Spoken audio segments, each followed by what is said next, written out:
Welcome to Wawa's Wired. Today we're talking about a significant statement from Rafizi, a statement that has really sent ripples across the nation. Yes, it's quite something. Just hours ago, actually. Exactly. He revealed that intelligence he received before his son was horribly attacked with a syringe, was connected to transactions made by a company owned by Datuk Farhash. And just to remind everyone, Farhash is the former political secretary to Prime Minister Datuk Seri Anwar Ibrahim.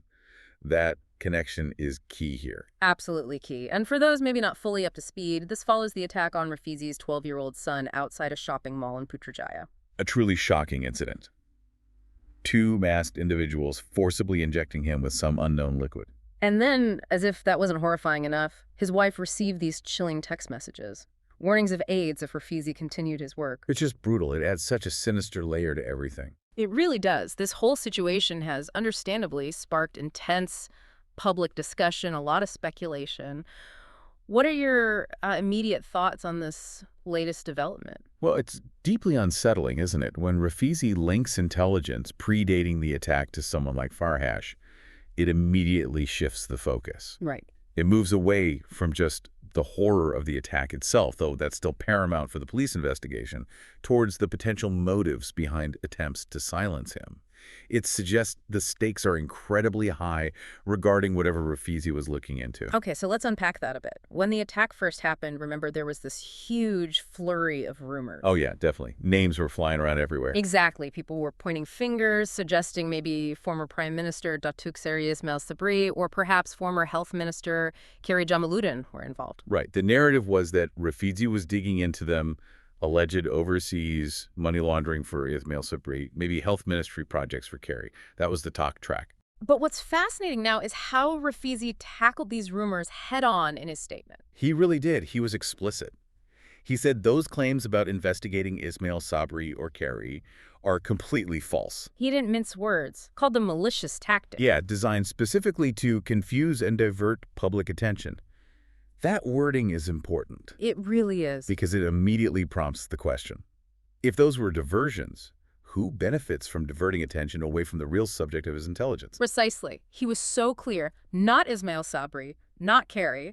He even apparently contacted Ismail Sabri directly. Offering support for reporting the false rumors? That's quite a move. It is. It shows he's serious about clearing the air and pointing the focus elsewhere. So if not them, then who is this Datuk Farhash and why is this connection Rafizi is drawing so, well, significant? Okay, so Datuk Farhash, as we mentioned, former political secretary to Anwar Ibrahim, a close political connection. After the 2022 general election, he effectively transitioned out of active politics and into the business world.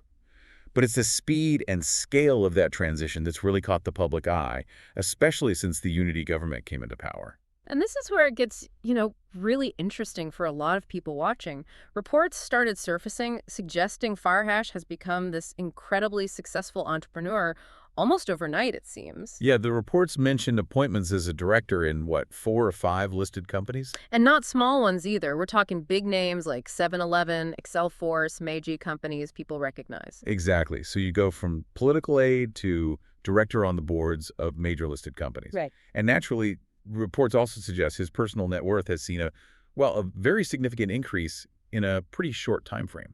Which understandably leads to questions, how does that happen so quickly? Well, that leads directly to another piece of this puzzle. About a month ago, before this latest statement, there was that leaked audio recording doing the rounds. Ah, yes, I remember that. It allegedly mentioned that one of Farhash's companies had secured a massive mining permit in Sabah. Massive is maybe an understatement. The description was staggering. The land area involved was described as being comparable to, or maybe even larger than, Kuala Lumpur itself. Just pause and think about that for a second. A mining permit for an area potentially bigger than KL. Obtained relatively quickly, according to the whispers around that recording. Yeah. That kind of scale, that kind of speed, it naturally raises a lot of eyebrows, doesn't it? Absolutely. People start asking, how are permits of that magnitude, potentially worth vast sums, secured so rapidly?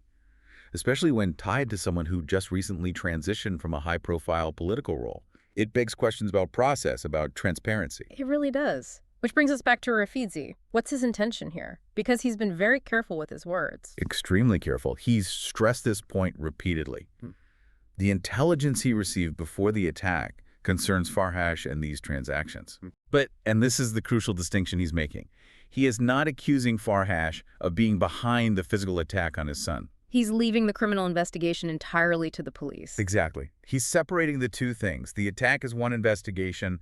The intelligence he has about these business dealings is what he's bringing to light now.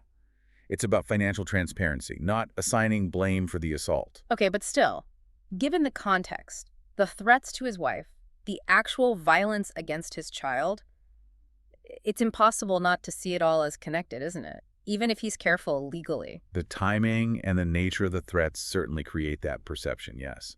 And what's remarkable is Rafizi's response. His resolve seems incredible, despite everything his family has gone through. He's publicly stated he won't be silenced. He's named Farhash. He's signaling he intends to pursue this, to see it through.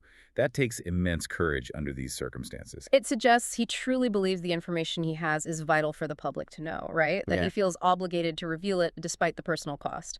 It certainly points that way. It suggests a deep dive into the legitimacy, perhaps, of how some of this rapid business success came about.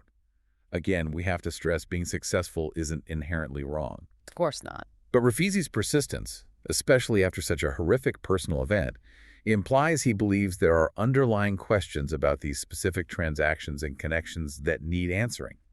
And the public deserve those answers. And the sensitivity. You mentioned Saba, potential implications for high-ranking figures. It's a complex web. Very complex, which is why impartial investigations are absolutely paramount now, both into the attack itself and into the substance of Rafizi's intelligence concerning these business dealings. The public needs clarity on both fronts. So what we're really witnessing is a politician known for pushing transparency, Rafizi, doubling down even when faced with the worst kind of intimidation imaginable, an attack on his child. It's a very stark example of the pressures that can exist in the Malaysian political landscape. His refusal to back down is quite a statement in itself. It truly is. It puts the spotlight squarely on accountability, on transparency, and frankly, on the potential dangers faced by those who try to uphold those principles. Yeah. This whole saga, from the violence to the business allegations, it really underscores this intense scrutiny that exists now around governance and, well, the expectation of truth. The call for clarity just keeps getting louder, it seems, and the public's right to know, well, that feels more critical than ever. Agreed. It's a story that's far from over, I suspect. Definitely want to keep watching closely. Remember to like and subscribe for more videos like this.